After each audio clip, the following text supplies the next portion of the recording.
given the breaking news that came out today. SCOTUS ruled on Trump's IEEPA tariffs. This is something that many of us were hopeful were going to happen, even though it took many months, many weeks to get this opinion to come out, which was worrying many people. But as you look into the document and see that it is over 100, like just about 170 pages, you see that the opinions were quite long. And Supreme Court Justices such as Gorsuch really wanted to take his time on understanding why he was writing his concurrences and why he was striking this down. So you were able to gain a further understanding of how it took this amount of time.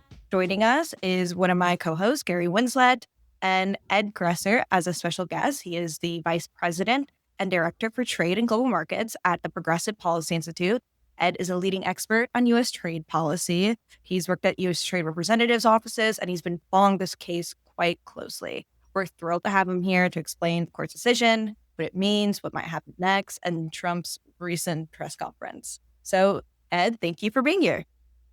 Thanks so much for inviting me. It's thrilled to be here. So I'm going to kick it off with you. If you could just go through headlines, what exactly just happened? What are the top lines that we should be pulling from this 170-page opinion? And what is going to happen next? Okay, well, the headlines are, you see, over the last year, the Trump administration has put in about 15 decrees of various sorts, tariffs on all kinds of things, from lots of things from Brazil to cars and parts to whipped cream claiming it's made out of steel to most things in the world. About 2/3 of the tariff money has come from decrees on using the International Emergency Economic Powers Act, IEEPA, that dates to the 1970s, meant basically to allow presidents to act quickly in the event there's an outbreak of a war or a pandemic where you really don't have time for Congress to legislate. The president can act fast and Congress can fill in and legalize things, in the succeeding weeks. Which is actually how the Biden administration used it at the outbreak of the Russian invasion of Ukraine. First to ban some imports and then to have Congress put things in law. Nobody's ever used a IEEPA like this, and it has proven to be an unconstitutional use of IEEPA. That you're not allowed to take the IEEPA law, which is pretty expansive, and you overwrite the actual congressionally authorized tariff system.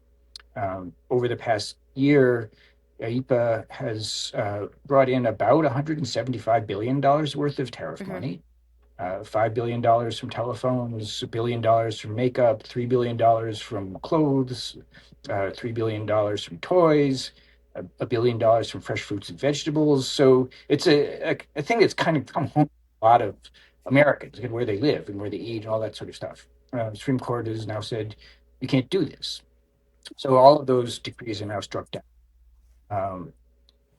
One final example, used it to cancel the de minimis tariff waiver.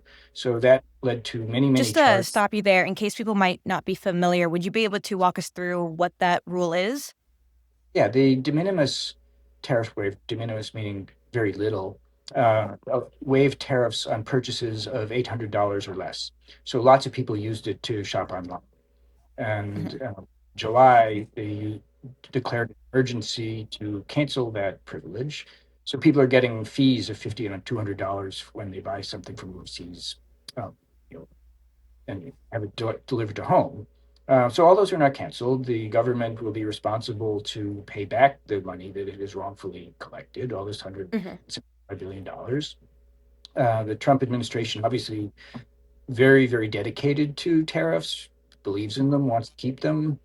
Mr. Trump, this afternoon, responding to this, apparently said he thought the Supreme Court justices were kind of bribed or in some way influenced governments to do this. So quite a... he stated they should be ashamed. I doubt they're ashamed. He said that he's now going to try to replace this set of arrangements, both the 10% worldwide tariff, the 15% tariff on anything from European Union or Japan, the 50% tariff on lots of things from Brazil and India. First, with a kind of stopgap measure using an old law called Section 122 that allows you to impose emergency tariffs for 5 months, which I think will be 10%, or that's what he said. and then try to replace it with country by country tariffs using yet another law called Section 301. Hmm. Uh, so I think basically you can expect one, a lot of turmoil over repayment of this money that the government wrongfully is holding, Hmm. uh, and two, much more sort of chaos and upheavals in U.S. Trade and tariff policy and relationships with our neighbors and our allies and other countries um, as we get up toward the midterm election. Okay. No, So just to summarize on what this opinion details and what it is exactly targeting, as you mentioned, it is the IEEPA tariffs, and those are going to cover the 10% baseline on all trading day partners. That's kind of, the Liberation Day tariffs, the higher reciprocal tariffs on dozens of countries, the drug trafficking tariffs on Canada, Mexico, and China, and the about 145% effective rate on most Chinese goods. Gary, did you want to dive into what tariffs remain right now? so one thing I wanted to add on some of Ed's points is that the court went out of its way to make sure that this was understood as a decision that was also about separation of powers. So Hmm. if you go into the decision, they make very clear that IEEPA gives the president power to regulate in emergency ways, but that does not include the power to tax. That is an unlawful usurpation of congressional authority. And it Hmm. doesn't make sense in the statute anyway, because if you had some sort of true economic emergency, right after Japan bombs Pearl Harbor or a pandemic or something like that, you're not just going to like add a little tax No. to the issue. That doesn't do what you need it to do. And they're nowhere in IEPA, as it was written, do they at all discuss taxation. So you would have to imagine somehow that Congress had included this unwritten down power of taxation that they Hmm. had secretly handed to the president in order to follow the administration's line of logic. And so for the court, this isn't just about the economics of tariffs, as dumb as they are, and No. as much as you and I would point out they're unhelpful. For the court, this is also about pushing back against an imperial presidency. So it is not just that these tariffs do not make sense, they exceed presidential authority, and Hmm. that is why that they were unlawful. So it's not just that like Trump has been taxing your groceries idiotically. He has been taxing your groceries idiotically and unlawfully. Yes. And I so mean, like that's the thing SCOTUS is getting at is like this separation of powers thing that's like really important. and a key quote from the opinion is that there are 9 things that the president can do under IEPA. It is investigate, block, regulate, direct, and comply, nullify, void, prevent, or prohibit. As you mentioned, not a single one of those words is tax. No, none of them say tariffs. None of them say duties. And they really try to pull apart the word regulate and its definitions. And clearly it fell irresponsible and was not able to convince the majority of the court because, as you've mentioned, it is just unlawfully to accept that definition, that interpretation that the Trump administration was looking to do. That's an important point that um, constitutionally tariffs are a congressional power and they are not the same as regulating commerce with foreign nations. The first congressional enumerated power, number one on the list, is Congress shall have power to lay and collect taxes, duties, imposts, and excises. And then 5 lines further down, Congress also has the power to regulate commerce with foreign nations. So the Mhm. people who the Constitution definitely felt regulation and tax were two different things. And the administration's argument in the case was taxation is a form of regulation, and the court didn't buy into that. I had to chuckle myself this morning, seeing that the court went straight to the founding. There is no taxation without representation. I'm like, wow, they are really giving you the basics here, and you guys are Yeah, completely failing. So as like horrible it is to read some of this, seeing that just gave me a little dark chuckle. One of the quotes that I found from one of the concurrences through Gorsuch was just eye opening because it's something that I have seen and called out for many times, as both of you I'm sure has as well. Is a quote that Gorsuch said that he before us the president insists he may use IEPA to equalize foreign domestic duties or not. He may use it to negotiate with foreign countries or not. He may set tariffs at 1% or 1,000,000%. It may target one nation, one product, or every and nearly every product. It is the idea that he could do whatever he wanted and believes that that was the right of law. And obviously, there are several examples that we've seen in recent times. The one that comes to mind is his recent call with the Prime Minister of Switzerland, where they had a conversation. He was not fond of the quote unquote attitude that she gave. And he maybe thought about lowering the tariff rate, but because he did not like her attitude, he instead upped it. So I'll open it up to both of you, your thoughts and findings on that. I mean, he's still going to reach for whatever tariff authority he thinks he can get. You know, they already went with 122 today. The thing about it is, though, 122 is supposed to be about balance of payments and the trade deficit. 232 is about the national security implications of particular imports. 301 is about unfair trade practices. All of the other authorities he would use are at least circumscribed in certain ways. That is, at least as long as Congress will step up and like actually care about its own prerogatives. So like with the 122 tariffs that he just promised not an hour ago, those have a 150-day window, and then they lapse unless Congress extends it. Well, like now the ball is even more in congressional Republicans' court on this.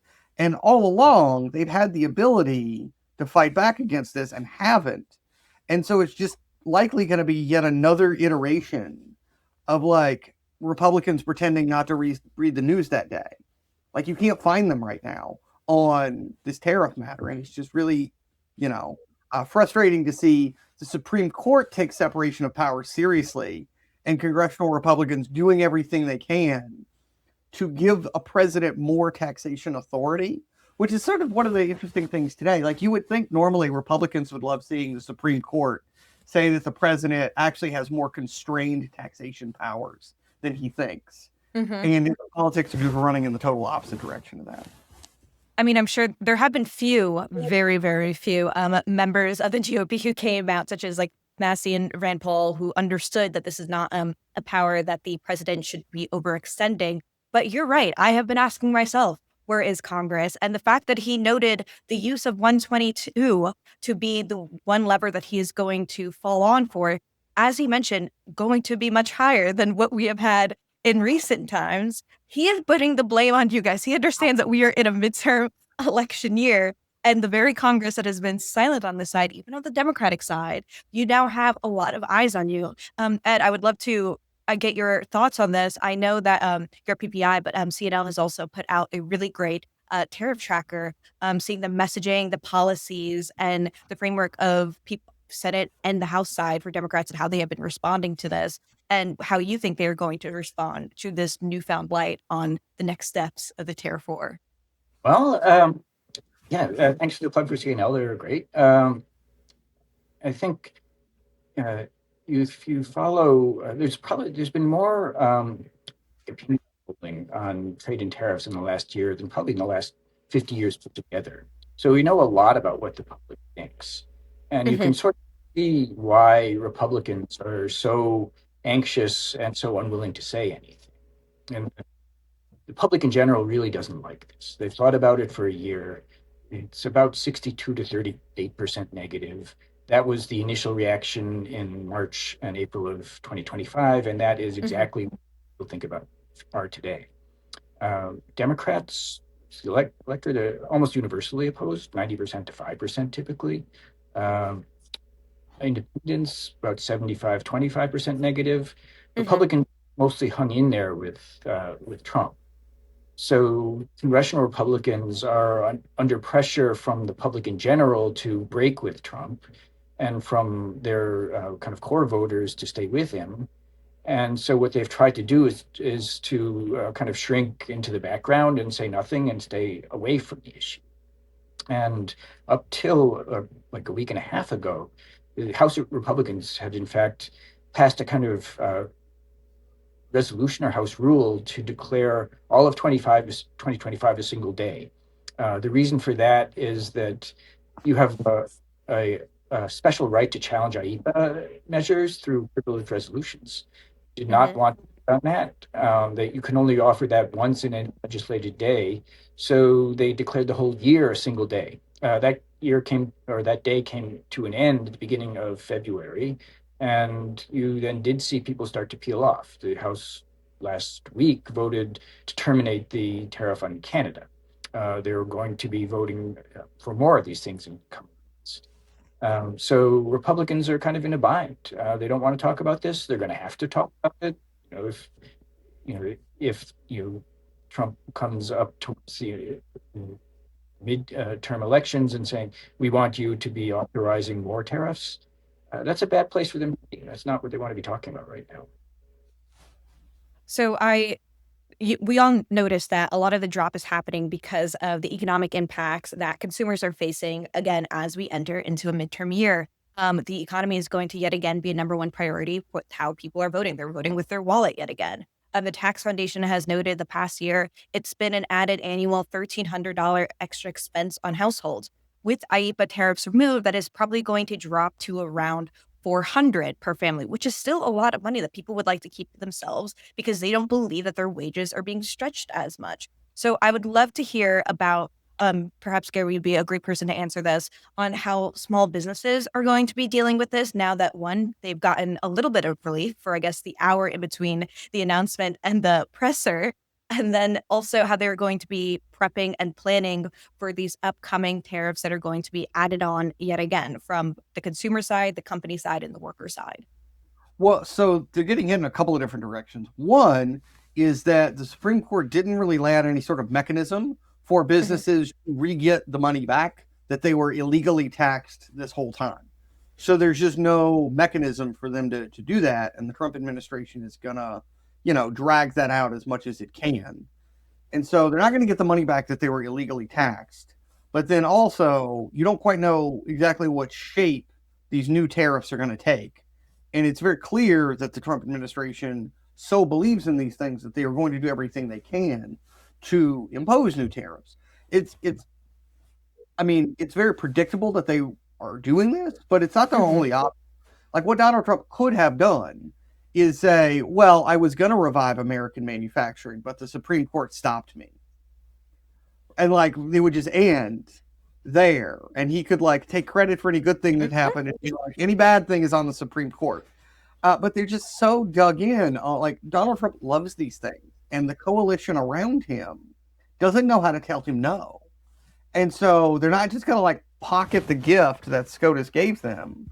They're going to be trying these other tariffs, Section 122, Section 232, 301, all these different legal routes to more tariffs. But that means you don't actually know exactly what is being tariffed, how much, which introduces more business uncertainty. And that's extra problematic if you're a small business because you don't have the inventory. You don't have the ability to lobby for exemptions. You don't have the kind of access to finance that a bigger business has. So all of the problems that this generates for larger businesses is not great, but it's extra harmful for smaller businesses.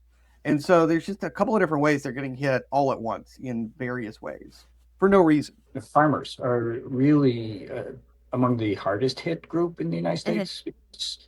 They are both paying more money for fertilizers and for implements and for fences from all sorts of tariff impacts, and they are losing their export markets to Canada, to China, to EU, and the government or administration is trying to compensate for that. So we've reopened soybean sales to Bangladesh, and we've done X with Guatemala, and it's just not landing. Those aren't substitutes. The other thing I would say is that as compared to a year ago, if they're starting fresh, a year ago, this was all hypothetical and abstract. We had not had a big increase in 96 years. No one in living memory knew what it was like. And, they were kind of skeptical about what Trump said. Now they have a year of experience. What has happened is, trade balance said it was an emergency. It's exactly the same as it was a year ago. Manufacturing, large slowdown in manufacturing hires and contraction as share of GDP. Growth, now 2.2% last year, not terrible, but lower than every year during the Biden administration. This has just not been a productive experiment. And I think the public has kind of internalized that. So the challenge of persuading them to go through another year of this is much bigger than it was in April and February of 2025. I mean, I just think back to after Trump was first elected, and then you just saw Google search trends immediately skyrocketed to people like searching, what is a tariff? So you're right. It has been so long for the mass nation to even understand what a tariff it is, let alone to even conceptualize what the impacts would be, as even though he was constantly saying during his campaign, I am going to tariff, this is going to save the nation, and just repeated it every single time he could. It was his number one economic tool. He says the only reason why he did not do so when Trump won was because COVID came around and he thought he was being too nice about it. If anything, he started off his presser today by saying he's been pretty mild with how he's been using tariffs, and now he's just going to kick things into gear and just up what he has been doing before. But I did want to touch on one thing that was talked about a bit during the press conference, are the whole idea of refunds. Many people had the idealized idea that, this would come out and then we would just start getting refunds from the tariffs that were illegally put onto U.S. consumers and companies, kind of like their own version of tariff rebate checks that they have been floating around that were never going to happen. Kavanaugh noted in his dissent that the United States may be required to refund billions of dollars to importers who already pay the IEEPA tariffs, even though some of the importers may have already passed on cost to consumer. He called the refund process a mess and notes that as he says that, he still notes that consumers were paying some of that. When that was brought up to Trump during the presser with Peter Doocy, he goes, yeah, you think the opinion would have included something on how we could do so? Looks like it's going to have to be litigated from anywhere to 2 to 5 years, meaning that the administration has no intent to refund the people back. So I would love to hear both of your takes on that. I mean, just as a factual matter, it's not true that there's no technical mechanism to pay people back. Virtually all the payments done electronically. Like, as just a factual matter, you could pay them back very quickly. Like, it is a choice not to pay them back, not just like some law of nature, like the money disappeared or something. Yeah, that's absolutely true. And it is not unusual for the U.S. government to do this. Last year, the Internal Revenue Service paid back over 100 million extra withholding penalty to a number of $328 billion. They do this routinely every year. The CBP knows exactly how much money it's collected in tariffs and who paid and when and what law it came under. So it's not difficult to do. There's no mess involved. Yeah. Yeah, I just found that to be funny that is the language that they were quickly going to use and something they might continue to fall back on. They would love to litigate their way out of this mess. They have been taking in so much tariff revenue. The idea to give it back somehow, as Trump has been saying, would be an economic disaster. That is why he has to rely on other avenues such as Section 122. But we're coming close to time, and I wanted to end with one quote, again, from the dissent that I, again, found laughable as I was reading it, but from Kavanaugh, as he stated that the court's decision could generate uncertainty regarding those trade agreements. This is referring the ongoing trade agreements that Trump has made with other countries regarding IEEPA, that now that they're reversal of that, we are now stuck in an environment of uncertainty, something we have clearly not been through before in the world of tariffs. I'll only say that just to use one example, last year, the administration put America's European allies through miserable negotiating rounds and wound up with a so-called deal. But they're legally flimsy, they're not very stable. But then within weeks, Trump was threatening to put tariffs of 25% on Denmark and Finland and the UK and many other European countries because he got upset over Greenland. So the idea that there's some stability or seriousness to these agreements is not it's not realistic. Gary, any last things to add on there? I mean, I think one thing that this does, at least domestically, is it does make it even easier for Democrats to rally around being opposed to these. Because, like, you have this wing in the Democratic Party that's always kind of liked tariffs, but Trump's tariffs put them in an awkward spot, but they still tried to, like, kind of fudge their way through it.